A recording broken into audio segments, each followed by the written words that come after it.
When faculty talk to me, what they usually say is the biggest benefit is the freedom to do what they want in their teaching. I think the engagement they experience in their classes is what keeps them going in OER. We are continually surprised by the habits that are in place around commercial textbooks that none of us recognize. And so we start to find faculty members shedding ineffective practices that are really placed upon them by the restrictions of copyright in commercial textbooks. I found that when I was using a $180 algebra book, I sort of felt obligated to use the book, to follow it and really stick to it.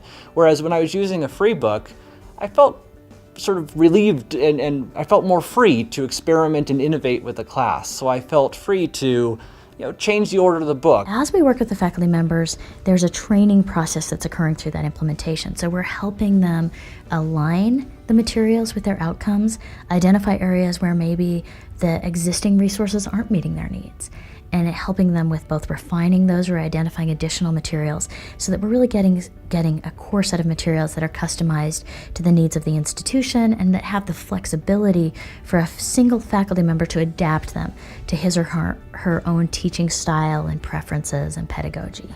The faculty members quite often take a much greater level of control of the content, and what we see most often is faculty members, once they have their hands on materials that they can really edit and refine, they reduce the amount of content that exists. They're really focusing their student learning on the outcomes for the course. One day in class, my students asked me if I could make a modification to the program that evening. They were struggling with the way they were getting a response with the MyOpenMath, and I was able to go home that evening and make that correction to MyOpenMath, and the next day they were able to get the program that they wanted.